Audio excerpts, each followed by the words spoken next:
Hello and welcome to Darius Comic School, and this is my third and last video. I think about the Ed Piskor situation. There will be a video, I think, in the near future about Ed Piskor's artwork, Hip Hop Family Tree, X-Men Grand Design, and Red Room. But this video is a video that will be called Innocent Until Proven Guilty. Cancel culture has to end in 2024. I'm Derry Donato. I'm an indie comic artist, and last week I was hearing rumor on the internet that Ed Piskor had inappropriate contact with an underage girl, or 17, or that he was grooming a female comic artist, 17. And well, when you first hear stuff like that, it upsets you. But I also was thinking, well, okay, that's maybe unfortunate, or maybe that's not good, or but I'm kind of hesitant, because like, I'm not Judge Dredd. I'm not here to be the judge and the jury and the executioner. It's none of my business. Like, I'm just a person, and I'm not an angry lynch mob, and it's not for me to decide what's going on there. If something ain't right, somebody has to go, and you know what I mean. There are institutions, there is the law, and things like that should take over. And what should not take over is an angry internet lynch mob. There's definitely good things on the internet where maybe if you find something out about a person and that person is not genuine or has done something wrong in the past, and you see research that, like probably a reporter or investigator, and you bring that to light, that's a good thing. But once you have done that, I think you should give whatever you have found to probably the authorities, and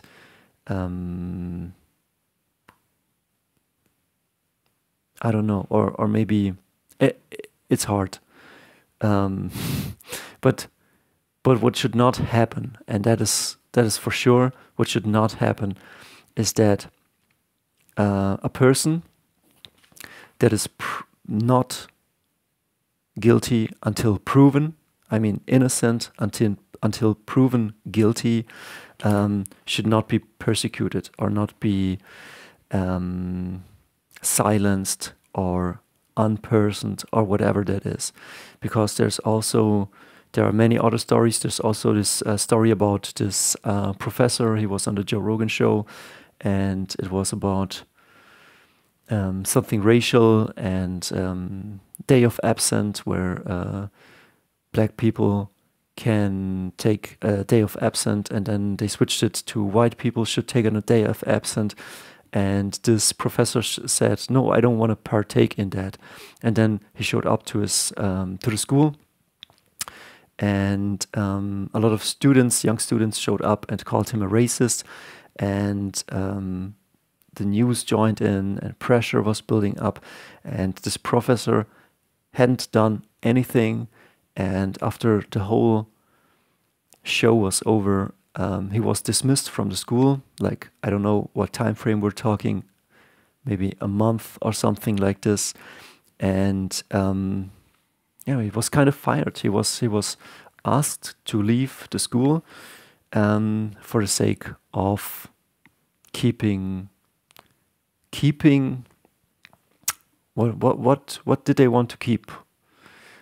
Because the only thing they kept was fear, silence, and conforming to the pressure of, and that's the question, who were the people who created that pressure? I was always thinking here, like mob mentality, panic mode, sheep.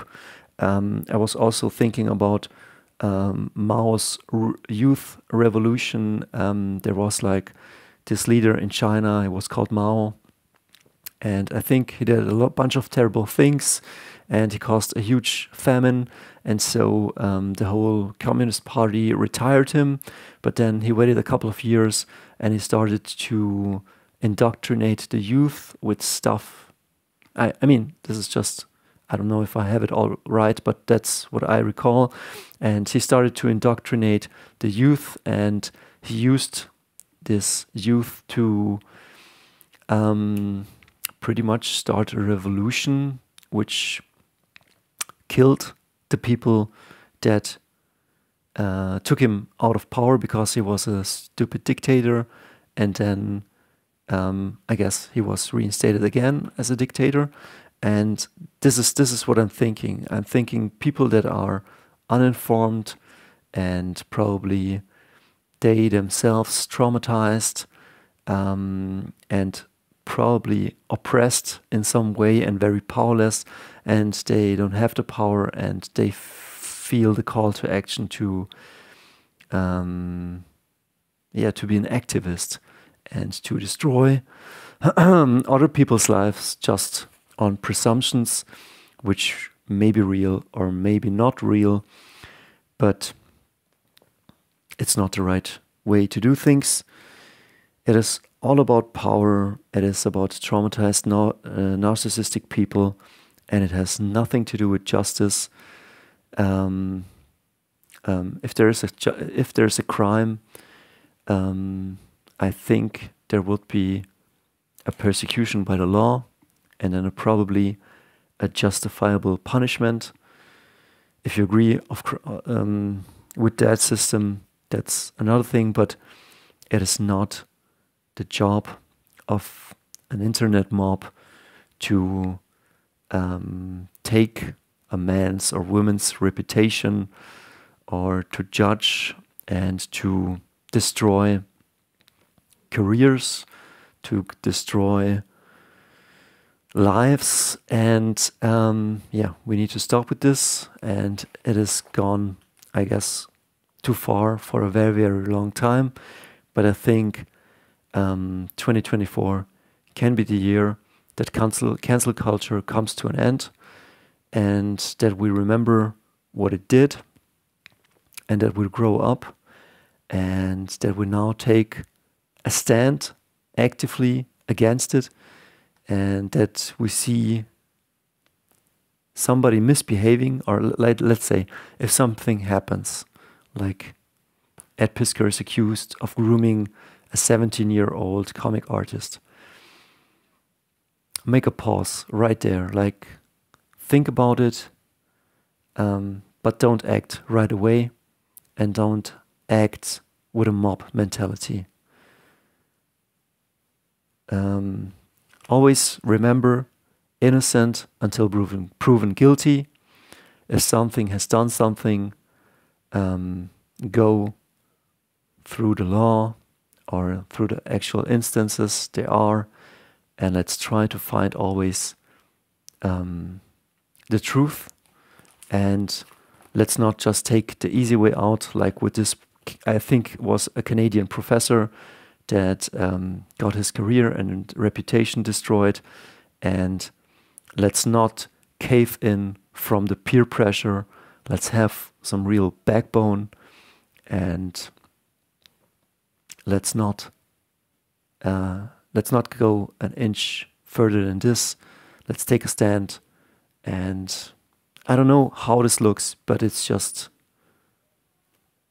a manifesto on let's stop this right now. It has gone too far for far too long, and now it's time to push against this wave of stupidity, and let's make it end. See us in the next video.